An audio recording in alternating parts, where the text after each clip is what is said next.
The morning after the storm, a neighbor walked through 2 feet of fresh snow toward the one cabin that still had smoke rising from its chimney.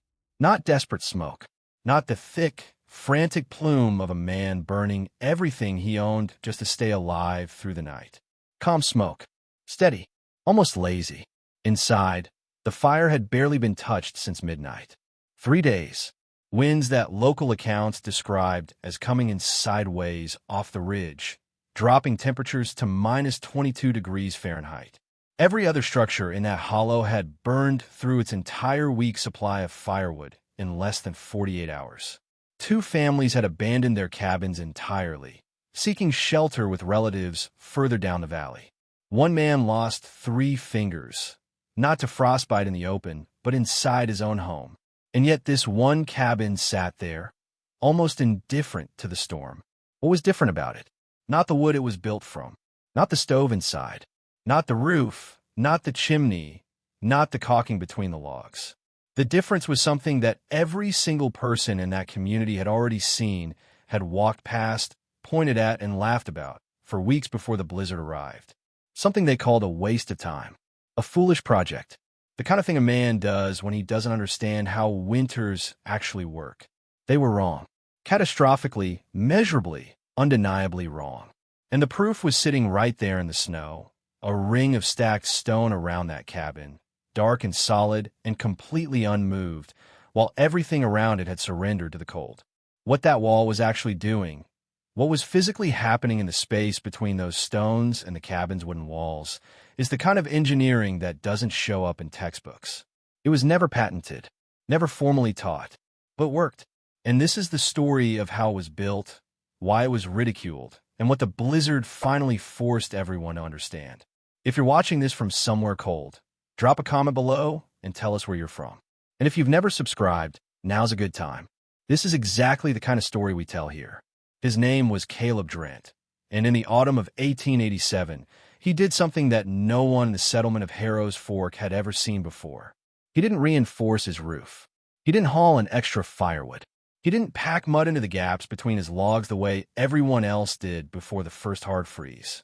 Instead, he started carrying stones. Not a few stones. Not a decorative border along the garden path. Not a small retaining wall to keep the mud from sliding toward the door. Caleb Drent spent the final weeks of September and all of October doing one thing: building a continuous wall of dry-stacked fieldstone that ran in a closed loop around the entire perimeter of his cabin.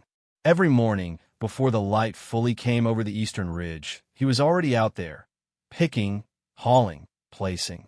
His neighbors watched, at first with curiosity, then with barely contained amusement, then with the kind of open ridicule that small, close communities tend to produce when someone does something that makes no obvious sense.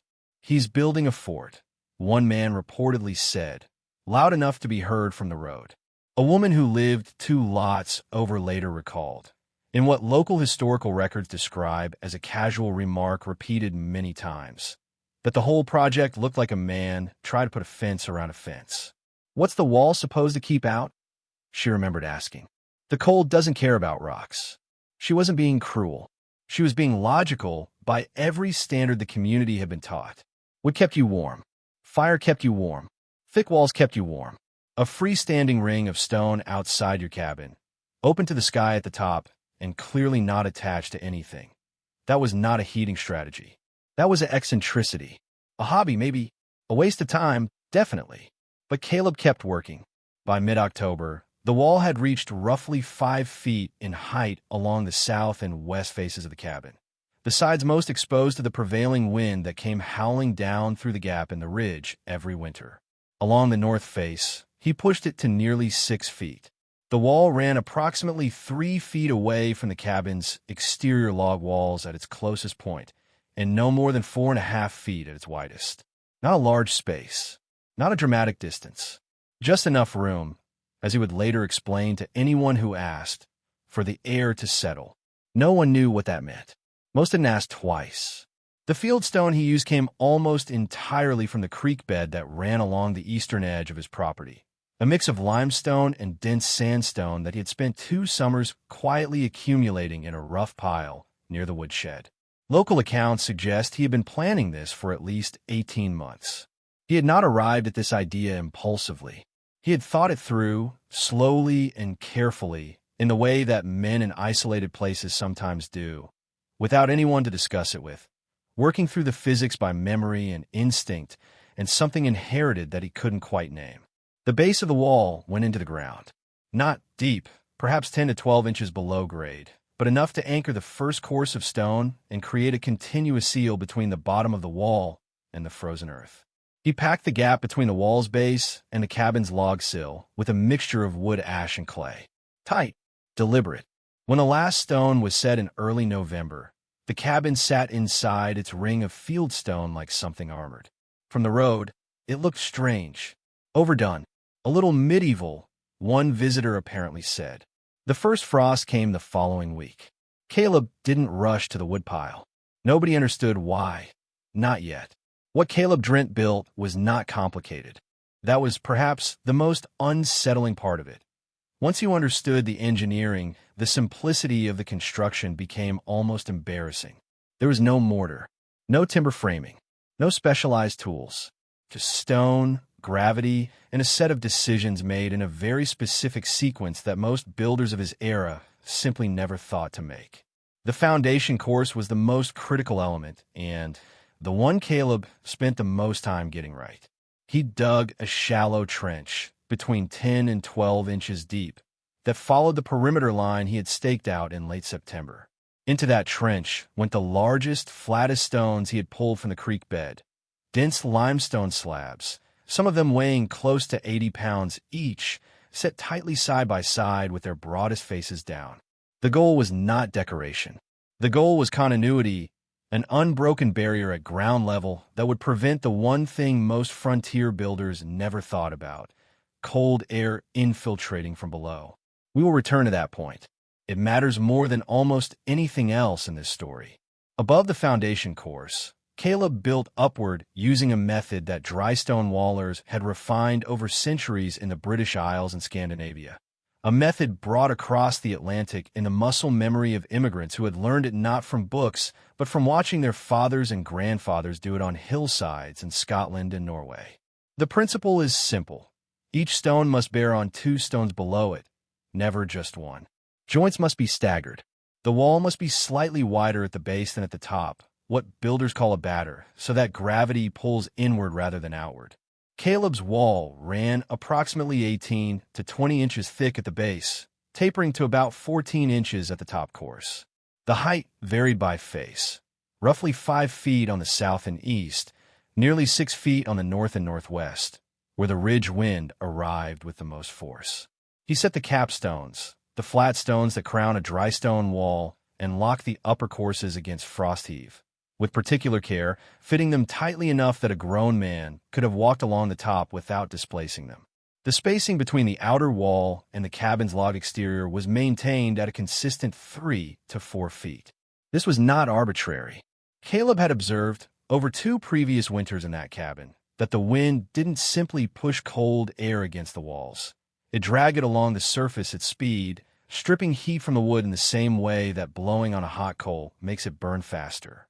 Eliminating that surface velocity was the first objective. 3 to 4 feet of still air trapped between stone and wood would do it. He also paid close attention to the openings. A wall with gaps is not a wind barrier. It is a funnel. So the corners of his wall were carefully tied, each course interlocking with the perpendicular face, so there were no open seams.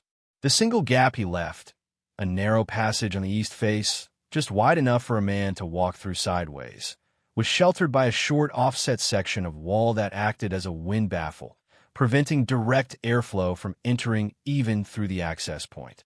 The choice of stone was not random either.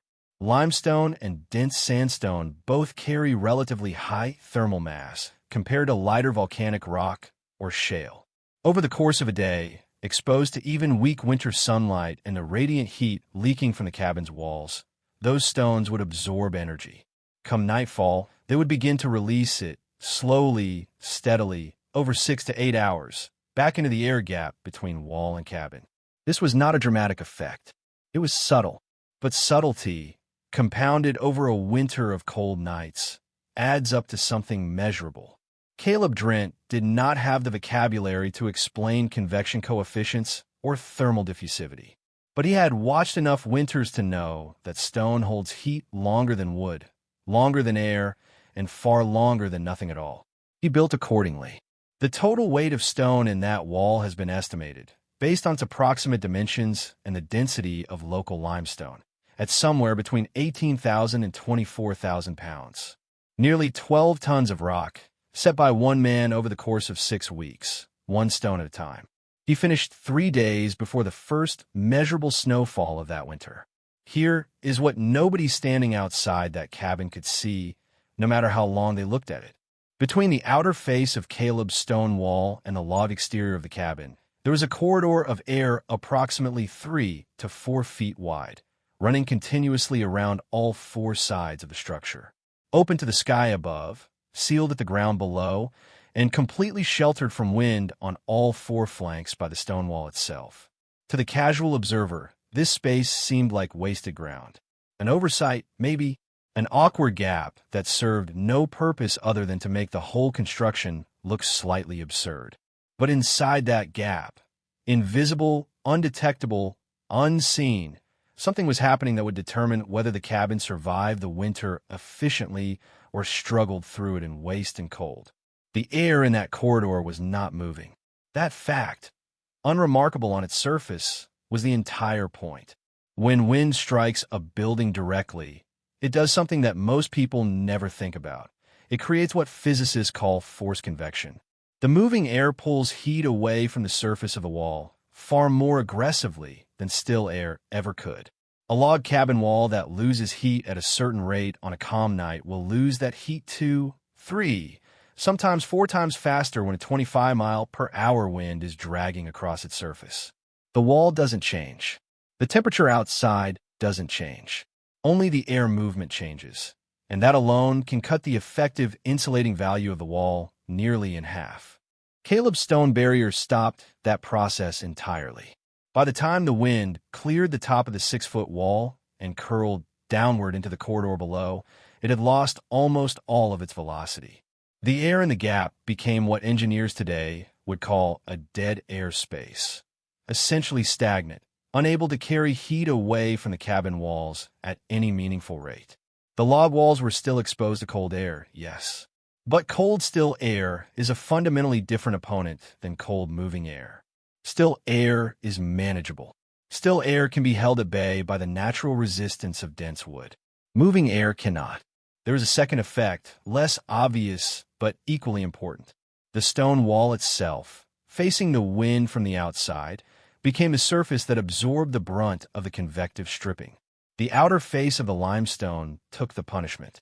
The cabin's walls, sheltered inside, did not. And because stone, particularly dense limestone and sandstone, conducts heat far more slowly than wind can strip it away from exposed log surface, the outer wall acted as a thermal buffer. It slowed everything down.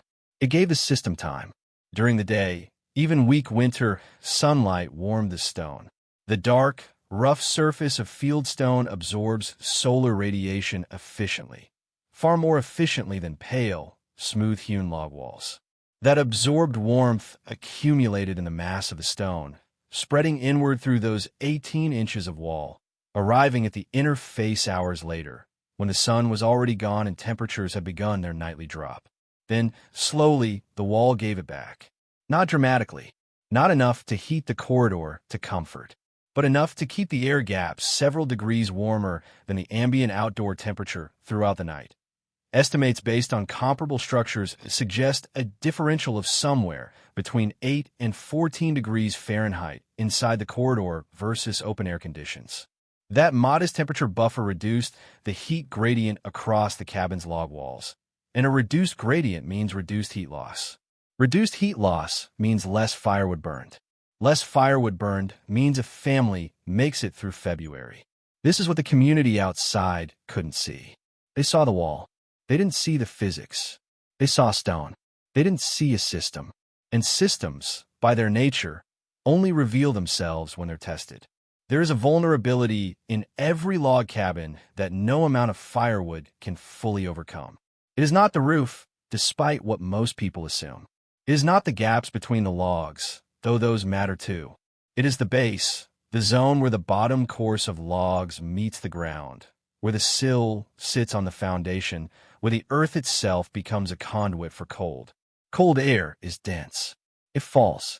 It pools. It flows along the ground the way water flows along a stream bed, finding every low point, every gap, every unsealed edge. In a frontier cabin without a proper basement or a sealed crawl space, this ground-level infiltration was often the single largest source of heat loss. More than the chimney, more than drafty windows, more than an improperly fitted door. And because it happened invisibly, at floor level, slowly, people rarely identified it as the problem.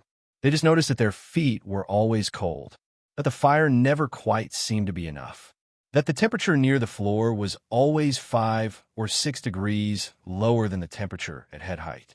Caleb Drent understood this, not in abstract terms, but in the visceral, practical way of a man who had spent multiple winters sitting close to a fire and still feeling the cold creep in across the floorboards.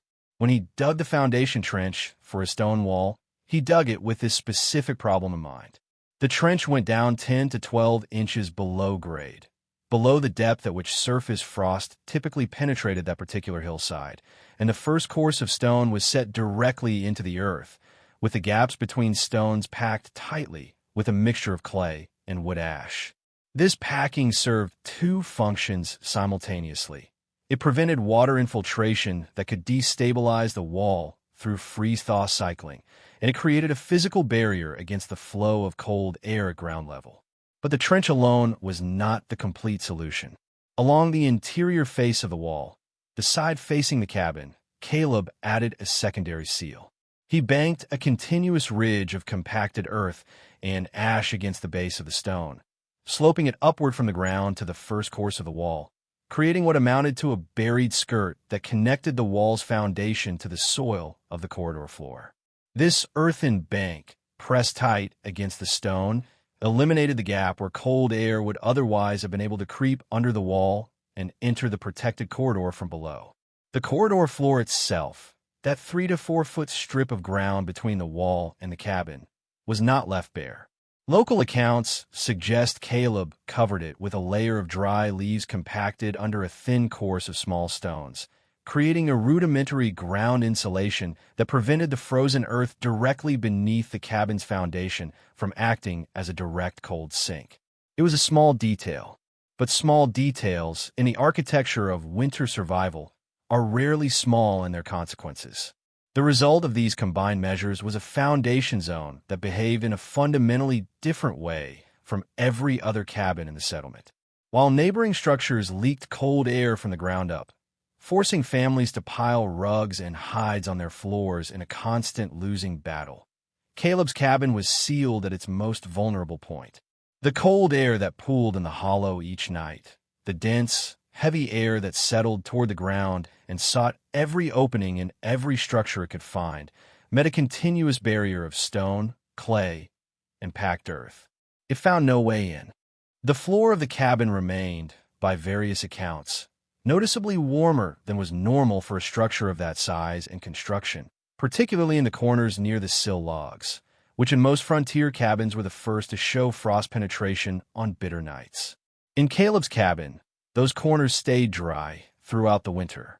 Not warm by modern standards, but dry and manageable, which in the context of a minus 22 degrees Fahrenheit blizzard is not a minor distinction. It is the difference between a family that sleeps in coats and a family that sleeps. No one outside that cabin suspected any of this was happening. The foundation work was buried. The earthen banking was invisible behind the stone wall. The leaf layer under the corridor stones could not be seen from the road. From the outside, it still just looked like a strange ring of rocks. There is a moment, and it comes in every structure built with significant stone mass, when the equation reverses. For the first hours of a cold night, the stone wall is simply absorbing the cold. Its temperature drops. Its outer surface becomes the coldest point in the system, drawing heat from the surrounding air and from the cabin beyond.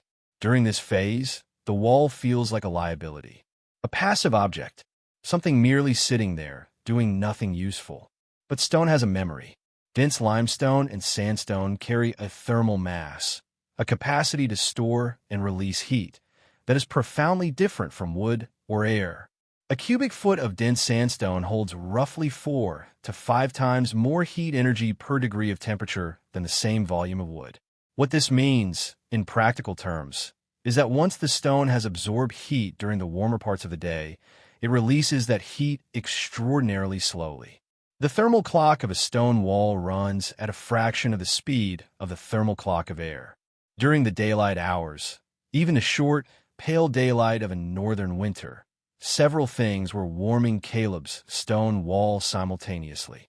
The sun, low on the horizon but still functional, struck the dark outer face of the fieldstone and transferred solar energy directly into the mass. The cabin itself, warmed by its interior fire, radiated heat outward through its log walls into the sheltered air gap. That slightly warmed air in the corridor transferred energy to the inner face of the stone wall, degree by slow degree.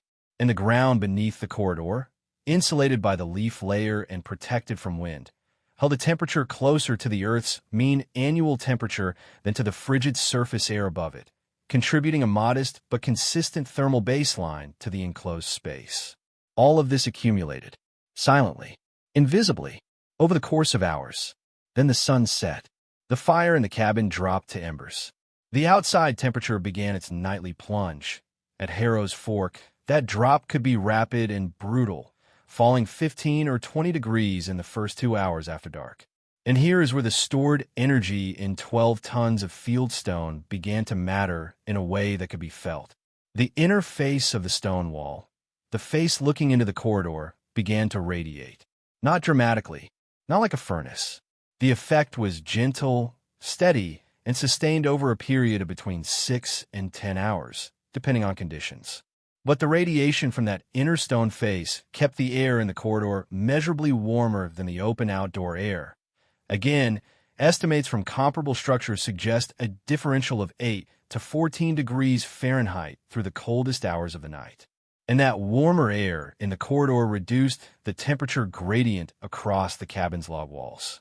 This is the mechanism that made Caleb's system more than just a windbreak. A windbreak stops forced convection. That alone is valuable. But a thermal mass wall does something additional. It actively moderates the temperature of the environment immediately surrounding the structure it protects. It smooths out the brutal swings between day and night. It absorbs peaks and fills valleys. It converts the violent, unpredictable energy of a frontier winter into something slower, steadier, and more manageable. The firebox inside the cabin was no longer fighting alone against the full force of minus 22 degrees Fahrenheit air bearing against every surface of the structure. It was fighting against air that the stone wall had already warmed partially on the cabin's behalf. The fire could be smaller. The burns could be longer and slower. The wood could be used with a patience and efficiency that no neighboring cabin, fighting the full wind chill directly against bare log walls, could afford. Over the course of a full winter, the compounding effect of this reduced thermal demand was estimated, based on comparative firewood consumption accounts that local records preserved, at somewhere between 28 and 35% less wood burned than in comparable cabins of the same size. In a settlement where firewood represented not just comfort, but the physical labor of dozens of cutting hours, that margin was not a convenience. It was a reserve, a buffer, a form of stored human energy that could be redirected to other survival tasks. The wall was not heating the cabin.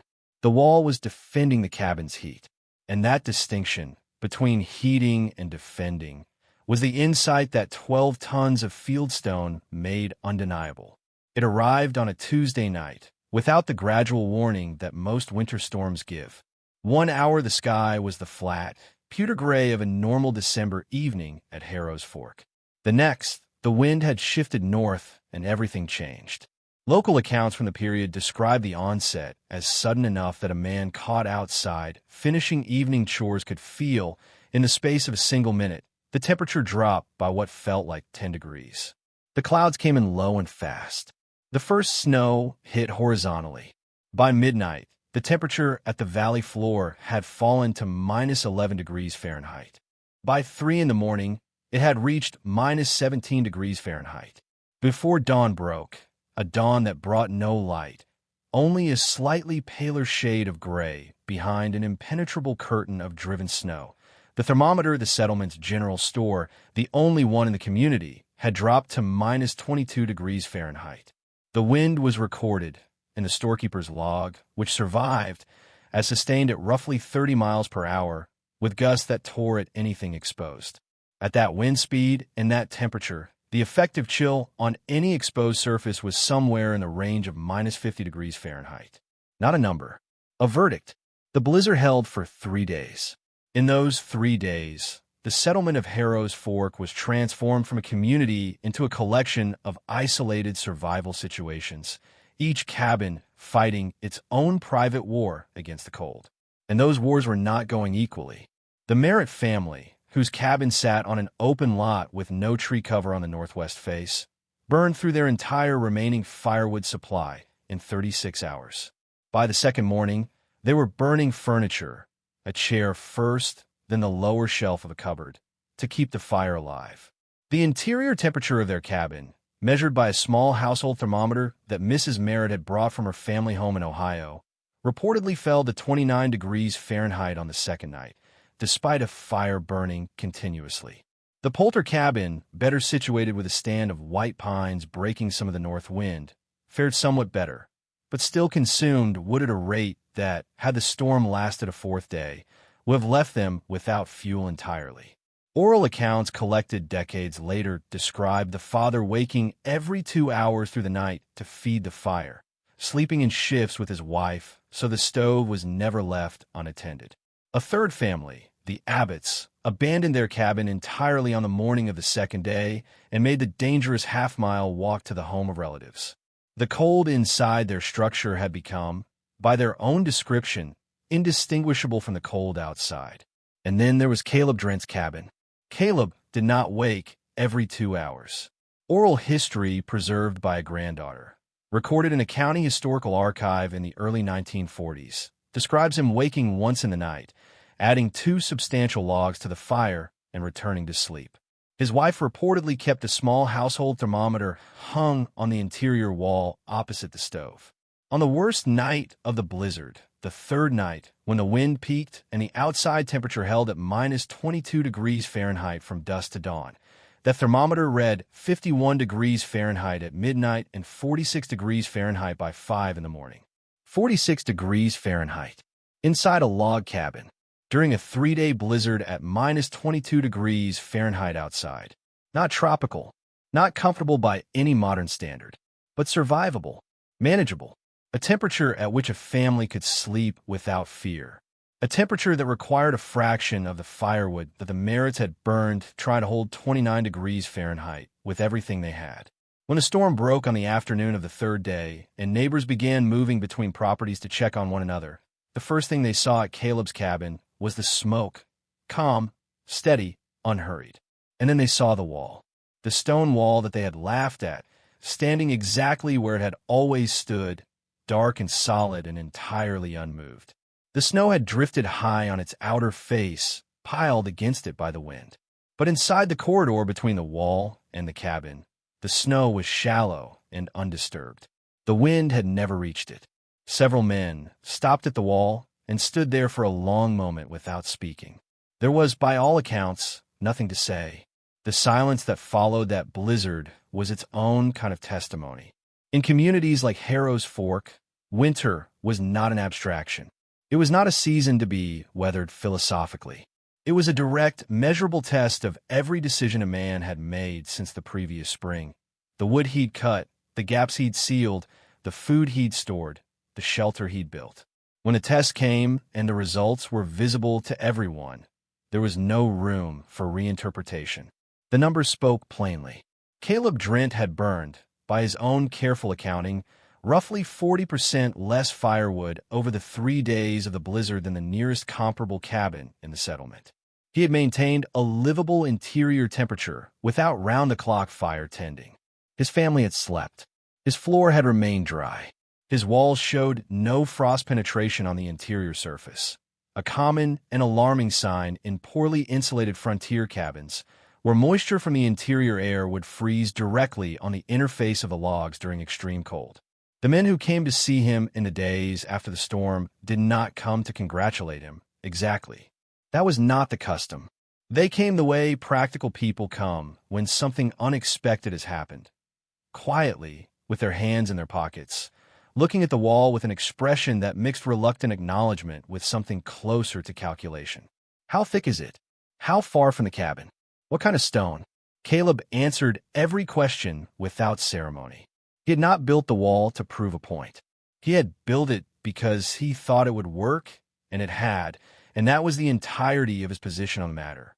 One account, preserved in a letter written by a neighboring settler to a relative in Pennsylvania, and later donated to a regional archive, describes the scene with a bluntness that feels entirely in character for the time and place. The letter writer noted that Caleb's wall had made a good many men feel foolish who had said it was a foolish thing, and that several families were already discussing whether to attempt something similar before the following winter. That conversation, the one that began in the cold week after the blizzard, was the real verdict. Because mockery is easy and it costs nothing.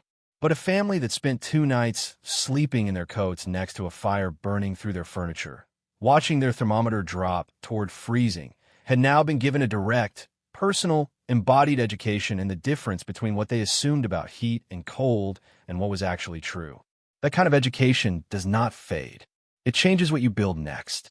Within 2 seasons, local oral history suggests at least 4 other families in and around Harrow's Fork had begun constructing their own stone perimeter walls, none of them identical to Caleb's, each adapted to the specific terrain and stone available on a given property, but all operating on the same fundamental principle. The corridor, the sealed base, the massive stone working overnight. None of those families ever described what they were building as something new. They described it as something they had learned from a man they had once called foolish. The word foolish did not appear in those conversations anymore. Caleb Drent did not invent the stone perimeter wall. He could not have. The technique was far older than he was, older than the settlement of Harrow's Fork, older than the nation itself. What Caleb carried with him, through his father's stories, through fragments of practical knowledge passed down the way all truly durable knowledge is passed down, in casual conversation and demonstrated action rather than written instruction, was the residue of a construction tradition that had been alive in Northern Europe for centuries before a single log was felled in the American interior. In the Scottish Highlands, dry stone construction reached a sophistication that is still studied by engineers today. The dry stone dike, a double-faced wall of stacked fieldstone with a rubble core, was not merely a boundary marker or a way to clear fields of rocks, though it served both those purposes. On exposed hillside farms where Atlantic wind came in without interruption off the water, these walls were deliberately positioned around dwelling structures and byres to create what Gaelic-speaking communities understood as sheltered zones. The air behind the wall was different from the air in front of it. That difference was not theoretical. It was the difference between livestock that survived the winter and livestock that did not. In Norway and Sweden, a related tradition developed independently around the same practical necessity. Farmsteads in the most exposed coastal and highland regions were frequently enclosed within low stone or earth walls that surrounded not just the main dwelling, but the entire cluster of outbuildings, creating a compound effect in which the whole farm complex shared a thermal microclimate more moderate than the surrounding landscape. The Norse term for this kind of enclosure, tun, referred to the fenced or walled yard of a farm, and the protective function of that enclosure was understood as fundamental rather than incidental. In Siberia, the izba, the traditional Russian log house, was often built within or directly against an earthen berm, sometimes combined with stone, that sheltered the north and northwest faces from the killing wind off the steppe. The arrangement was so standard in certain regions that newcomers to an area could read the prevailing wind direction simply by observing which side of the dwelling faced the most solid barrier. These traditions were not in communication with each other. They did not share blueprints or architectural theory. They arrived at the same solution independently on different continents across different centuries because the physics that made the solution work was the same physics everywhere. Cold air moves. Still, air insulates. Mass stores heat. Ground level is the most vulnerable point. These are not cultural preferences. They are physical facts, and human beings who lived close enough to the cold to feel those facts directly arrived at the same responses regardless of where they lived or what language they spoke. Caleb's family had come from Appalachian, Virginia, and before that from the Scots-Irish immigration of the early 18th century. The knowledge that shaped his intuition had crossed an ocean in the minds of people who never wrote it down because they did not need to. They lived it. They built it. They handed it to their children the way they handed everything essential, through example, through practice, through the slow accumulation of winters survived and winters studied. When the men of Harrow's Fork asked Caleb where he had gotten the idea, he reportedly gave an answer that no one found satisfying at the time, but that makes complete sense in retrospect. He said he had seen something like it once, a long time ago, at his grandfather's place. That was all. This content is educational and historical in nature. It does not substitute for professional engineering or construction guidance.